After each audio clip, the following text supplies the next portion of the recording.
Уважаемый господин Шваб, Dear Mr. Schwab, уважаемые господа, ladies and gentlemen, действительно позавчера в Москве indeed, the day before yesterday в международном аэропорту in Moscow at International Domodedovo Airport, a terrorist act was committed унесший жизни that took lives of dozens of innocent people. от рук террористов погибли граждане разных стран. Citizens of various countries fell victim to a terrorist act.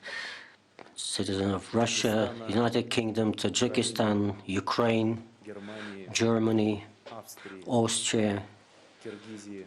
Kyrgyzstan, Uzbekistan.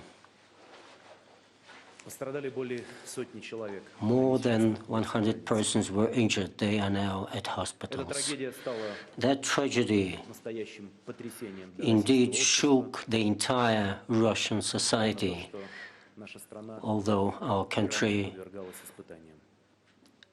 even in the past, was subjected to serious tests. That act caused indignation throughout civilized world. I received numerous messages, telegrams, telephone calls from the leaders of foreign states, leaders of international organizations, expressing their condolences and solidarity. I am grateful for the condolences and for the words that I've just heard from you and from other participants in the forum. Together we mourn the loss of life. The pain from the loss of human lives, of course, will stay in our hearts for long. But what has happened only strengthened our resolve to find an effective protection against international terror. And I believe this to be of utmost importance. Those who committed that heinous act by aiming their blow against the citizens of various countries expected that their act would bring Russia to its knees, would force us to be defensive. They expected and hoped that the President of Russia will not come here to attend the forum, among other things, of course. This is the criteria used to choose the time and place for committing that act of terrorism, but they miscalculated. Russia is aware of its place in the world. Russia is aware of its responsibilities to its citizens and will comply with them, and its responsibility to the world community. This is the reason why on this day I'm speaking from this rostrum. Terrorism negates the most important thing, the value of human life. It tramples upon any rights and freedoms, no matter ideological rationale is. It generates fear and hatred. It is an obstacle to the efforts to improve our world. The situation is also dramatic in that the terrorist acts in a cardinal way disrupt the normal life, the normal current of life. And such acts very often force us to take very tough decisions. Those terrorist acts radically change the way of thinking, not those who fall victims, but also the way of thinking of everyone living on the planet. Unfortunately, no state in the world is immune to terrorism. The reality is such that terrorist acts like the one that has just happened in Russia, unfortunately not for the first time, can happen at any time and at any place in the world. No one is immune to that today. There are no universal recipes to combat that evil. But one thing can be said in a definitive way.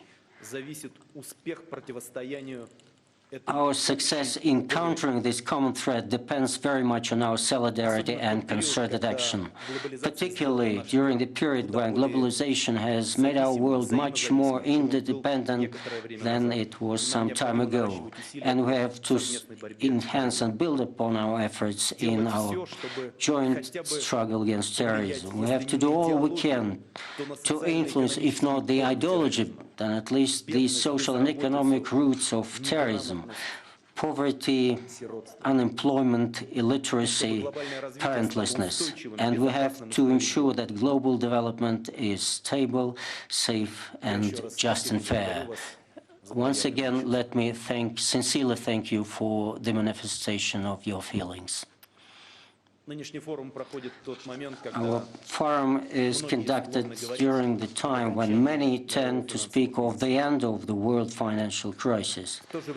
But at the same time, it's quite obvious that it is not all that simple. The period of extra rapid development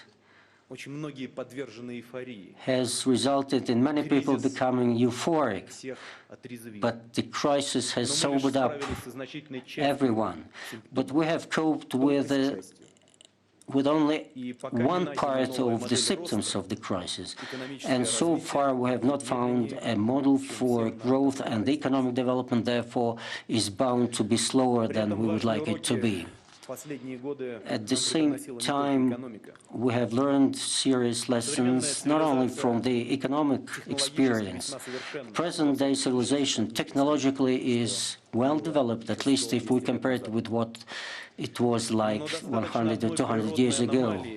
But one natural disaster or technological mistake would be enough for entire regions to be brought to the brink of environmental catastrophe, and continents would be cut off from each other as in previous centuries. The eruption of volcano in Iceland, major oil spill at Derek in the Gulf of Mexico, the anomalous heat in Russia last year, catastrophic floods and snowfalls that happened at various corners of the world, all these things make us think once again about the fragility of human power on Earth. I believe that further procrastination would be dangerous. And the thing is not only that we have to complete long-lasting climate talks, although that must be done by all means.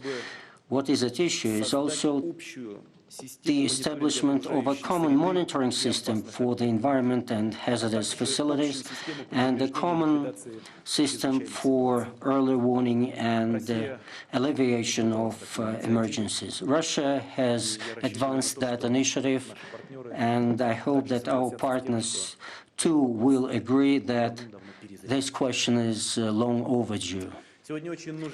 Today we need very much new ideas capable of changing the world for the better. Ideas that would acquire the force of requirements to practical policy and would be a standard for states, for the business, for public development and relations between countries.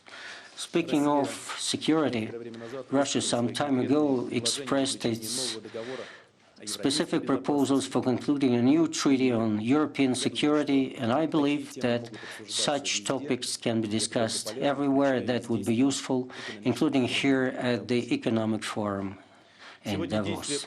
Today, the actions by politicians, international relations, and the principles of settlement are lagging behind the technological developments. At the same time, some politicians, some people continue to live by the phantoms of Cold War, stereotypes of Cold War, and they are carried away by primitive ambitions, force ambitions.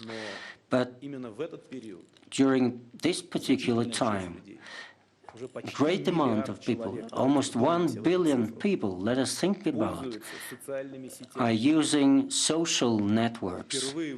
For the first time in the history of mankind, millennium-long history, people are communicating with each other directly, being located on various continents, and this is mind-boggling indeed. Our present-day world is ever becoming is becoming increasingly flat, and borders and barriers are expanded. Thanks to internet, people get united, and they are united by a single cause, a single idea. And no national government can claim to have full degree of influence on such communities. Perhaps that's for the better. Business also faces similar factors. But there is a dangerous dimension to these processes. Sometimes they serve as a very important instrument for extremists who fuel ethnic and religious hatred. They serve as an instrument for traffickers in drugs and armaments and for terrorists. These problems are getting worse, and we cannot fail to notice that. At the same time, the general interconnection should become a major boost for economic growth.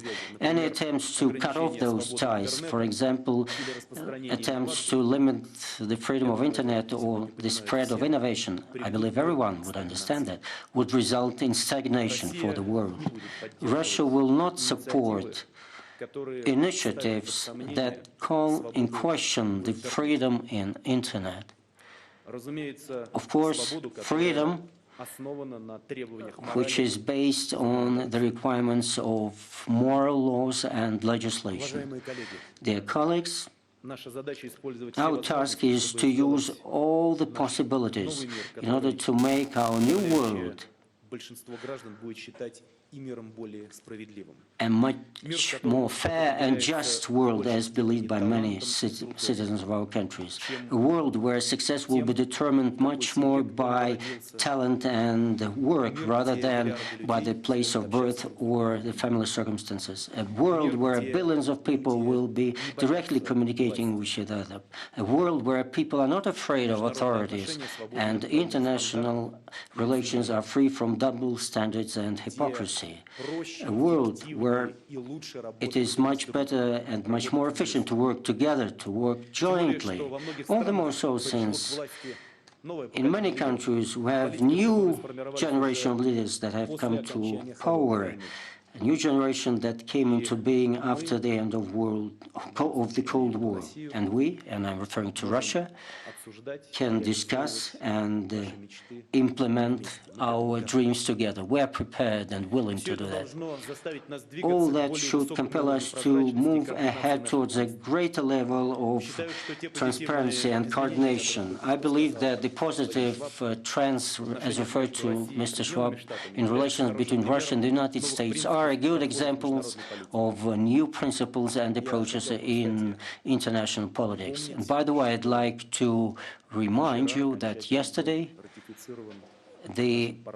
our parliament definitively ratified the Treaty on the Limitation of Strategic Offensive Arms. In order to build such a world, we have to build upon a number of well-known principles. Some of them we sometimes forget about. There are a number of such principles, and I'll list them. First, it is a strategic long-term approach to addressing problems. Simple and often populist solutions in 90 cases out of 100 are wrong, or prove to be wrong, or perhaps even prove to be worst out of all the possible options. A vivid case in point is a tendency or trend to resolve economic problems through nationalization, including the nationalization of financial institutions. Indeed, in the period of financial crisis, many states paused to think about that, and many states took that option, including states with a well-developed liberal economy. Our economy is not developed well enough. I'm referring to the Russian economy, but we have exercise restraint, and we didn't resort to that option, and I believe we were right in doing that. I believe that in most cases, crises can be resolved through the efforts of private sectors, and in long-term perspective, this is the most effective way of dealing with things.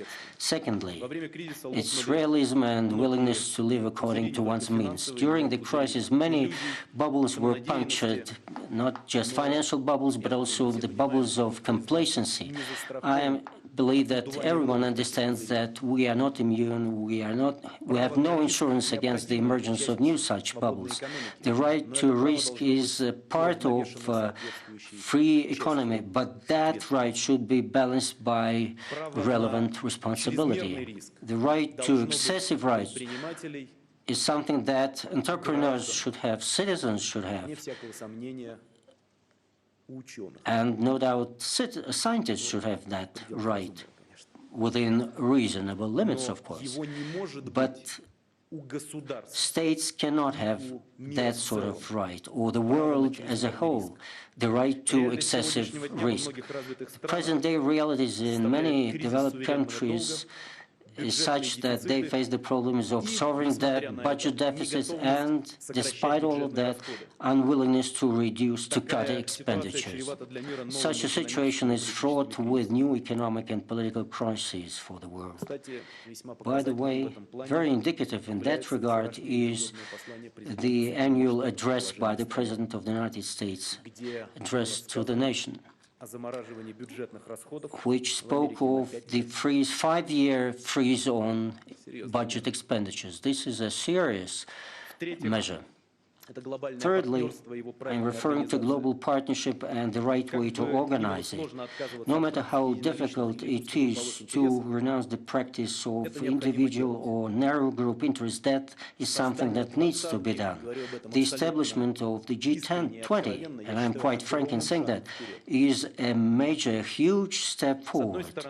On the one hand, the greater number of countries sitting around the round table, the more difficult it is to reach consensus, the more time is required. But on the other hand, the better decisions are that are being taken. And the experience of our work within G20 has demonstrated that. We are prepared to use all the instruments at our disposal. But the efficiency of work in the G20 should be enhanced. From general discussions, even if very interesting ones, we should proceed to the implementation of specific tasks. There are many such tasks ahead of us, and we have already achieved many things, many successes. We have determined the ways to develop world financial institutions, but still there are many things that we haven't done yet. And there is one topic to which I would like to refer right now, is as follows. I'm confident that the present principles are not working in the principles for regulation, particularly in the Internet, and that is fraught with a collapse for the entire intellectual property rights system. And therefore, I believe at the next G20 meeting, we should put that on the agenda and offer new solutions to the world community, solutions that should be formulated as international conventions. Russia will advance these proposals. At the same time, we should develop new alliances of leaders. It is important that the BRIC group, as modeled by economists some time ago, has acquired a huge credibility and the status of a realistic operating organization.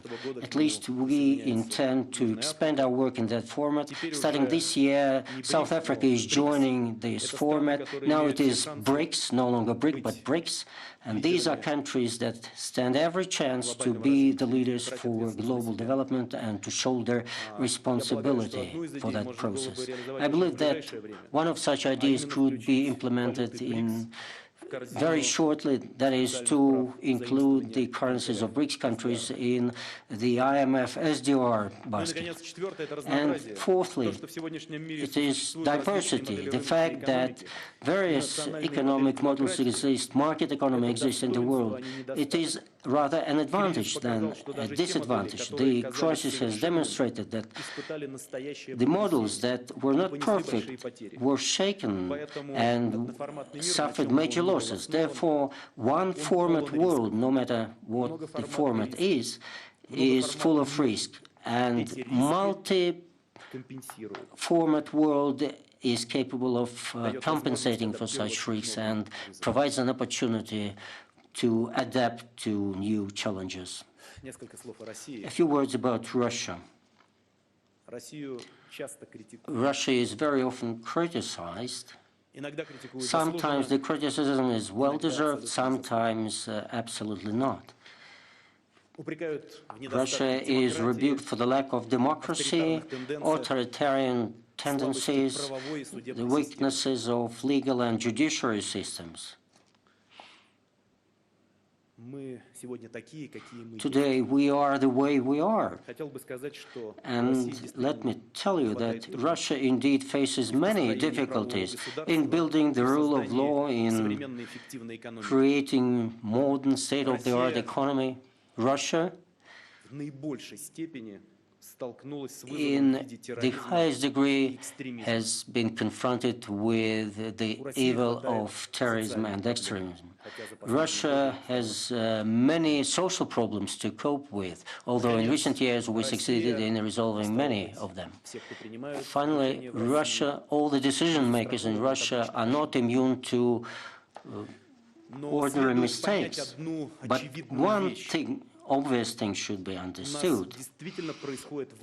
Indeed, major changes are taking place in public life, in our society. We are indeed developing and we are moving ahead, in particular in fighting corruption, in modernizing judiciary and law enforcement spheres. Even though we have not yet scored tremendous successes in that area, those are our realistic attempts to improve investment climate in our country and to improve the quality of life in Russia. Indeed, we have not yet reached outstanding results in our efforts, but we are full of resolve to continue, to persevere. We are learning ourselves and we are willing to receive friendly advice. But what we don't need is lecturing. We should be working together. The feelings of people, their social self-esteem, perhaps is the most important indicator of how successful the country is developing. The conviction of the citizens that they live in a democratic state, an honest dialogue between authorities and the citizens are key signs of democracy, direct democracy. The quality of that democracy depends not only on political procedures and institutions, but also on whether people are prepared to listen and to heed. It is not enough to have one's own freedom. You have to respect the freedoms of others. This is the principle which is true for relations between democratic states. I'm also convinced that democracy will continue developing thanks to economic modernization. Primitive raw materials-based economy cannot ensure the improvement of life, the quality of life for citizens, and therefore it is not capable of ensuring the sustainability of our democracy. In order to avoid the threat of populism, democracy should have a safe base as a well-developed society, as a society of independent and independently minded people. Dear friends, the strategy for modernization of Russia and the principles that I have indicated are in full accord with what has been said. Today, I will dwell on new opportunities provided by modernization for successful business operation in Russia, despite all the difficulties. I'll be brief and enumerate 10 points. First, some time ago I initiated an unprecedented program in recent years, program for privatizing state assets. The number of strategic enterprises in Russia, according to under my degree, has been reduced by 500%. In the next 3 years, stocks of shares will be privatized for major companies. The revenues, obtaining revenues is not an end in itself for us, although of course that is an important goal. What is important is to increase the competitiveness of major companies and to improve the environment for business activities, and therefore in engaging in that activities, we involve the leading world banks. We also will set up a special fund for sharing the risks through joint investment in modernization projects in our economy. Third, we expect to receive major advantages from the development of the Russian financial sector.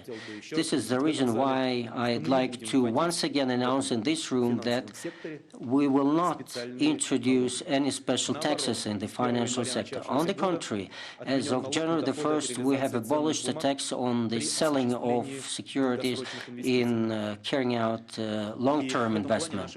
In that respect, our position differs from the point of view of our partners in the G20. We have no intention to introduce any further limitations on financial activities. On the contrary, we would like to expand the possibilities for financial institutions. This is the objective of turning Moscow into a major international financial center. It should not only become a nucleus for Russian financial system, but also a catalyst for development of financial markets for the post-Soviet area and for the Central and Eastern Europe. First, initial practical steps have already been taken, and I hope that starting this year, foreign companies will be in a position to make loans and to attract capital in the Russian ruble market. This would be a part of Russian integration in the world economy. Let me add that we are taking measures to enhance the efficiency of our judiciary system for financial companies that will be working in the Moscow Financial Center. Fourth, we are setting up major markets with uniform regulation rules to make them attractive for investors. Russia is since long has been prepared to be admitted to WTO, and I hope that this process will be completed this year. All of our partners have promised that to me. After that, Russia would join OECD. Finally, we are working to establish a common economic area with the European Union. It will be based on the principles of indivisible security, freedom of movement of people, capitals and goods, based on uniform technical standards. Recently, we established a customs union with Belarus and Kazakhstan. We are also now building a common economic space, common economic area following European model. All these processes are of major significance. They are not in conflict with each other, but rather mutually supplementary. In other words, we are moving towards establishing a single market from the Atlantic to the Pacific, a major market where everyone will have advantages of working in. Fifth, we have established and continue to create new possibilities for innovative entrepreneurship and venture investment. I have suggested a new law be adopted that provides the university with the rights to set up ventures enjoying intellectual property rights. This year, venture financing will be made even more convenient because legislation will be put in force. This year, major project of Skolkovo, Innovation Center of Skolkovo, will start operating. A great number of enterprises will be part of that project. They work in various parts of Russia, and they will all receive preferential treatment, and I expect that we can hope for the emergence of new global brands emerging in Russia in the next few years to come. And the involvement of foreign business, foreign innovative business will make our chances for success even greater. Sixth, further opportunities for business are being created by a large-scale program to ensure energy efficiency. I have approved some specific targets, and new pilot projects are being implemented in various parts of the countries. New projects should comply with the strictest standards of energy efficiency. Such standards have been already established or will soon be established. Of no less importance for Russia, taking into account its particular energy place in the world, for the energy sector to become a major booster for innovation. This is the objective why innovation and modernization will be carried out through global partnerships based on equity swaps. Furthermore, such partnerships will be a key factor in ensuring energy security, something that we spoke about at the G8 summit in St. Petersburg. Here today in Davos and some time ago in other forums, we signed major deals, major contracts during this year in this sector, and I hope that new alliances being built by Rosneft is a transfer from words to deeds in that direction. Seventh, we will take every advantage of the technology transfer mechanism to modernize Russian industry. Joint work and technology sharing is very important for all sectors, including the defense sector. I believe that in the future, technology transfers will help to create new level of security and mutual trust in the world. That's why we particularly welcome the establishment of the Russian-French consortium to build helicopter-carrying ships, Mistral class ships. Eight, we are implementing large-scale programs to spread the broadband internet throughout Russia, and we're prepared to provide opportunities for any legal business to use these opportunities. The most important project implemented by state, the project that I'm also dealing with, is the integration of banking and public services based on universal payment cards. Development of payments is convenient for people, for our citizens, and it is a convenient thing for businesses. And also this is a serious instrument to fight corruption in our country. Ninth, we understand the success of modernization in Russia is a combination of tens of millions of personal success stories for our citizens and hundreds of thousands of success stories for businessmen and entrepreneurs and experts from the entire world.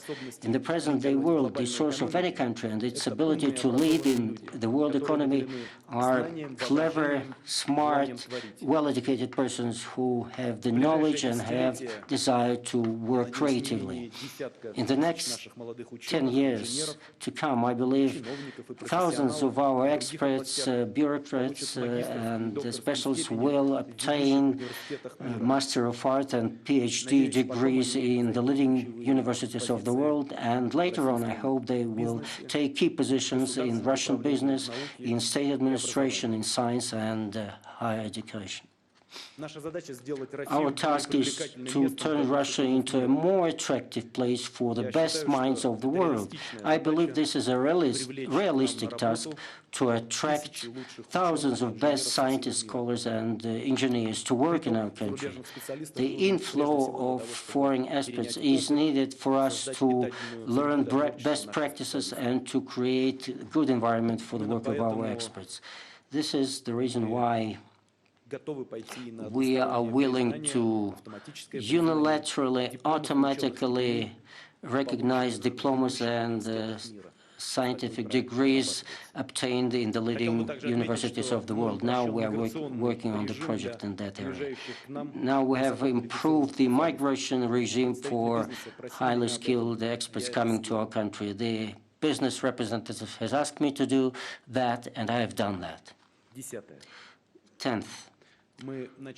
we have launched the implementation of large-scale infrastructure projects, including having obtained the right to host major international sports events. And this is not just a win of some people who like sports. This is a realistic chance for us to modernize the infrastructure. This was the reason why we did that, to make that infrastructure convenient for citizens, for businesses, for trade. All those projects will be based on private-public partnership. And of course, those projects are a way to develop individual regions of Russia, and accordingly, the possibility for people from various parts of the world to come and see Russia, and to understand at long last that Russia, despite all its difficulties, is an open country which has already become part of the world community. I hope very much that these 10 areas, perhaps I have bored you by enumerating them, but tomorrow perhaps those areas could be discussed in greater detail in session here with the involvement of members of our government of the Russian Federation present here in this room.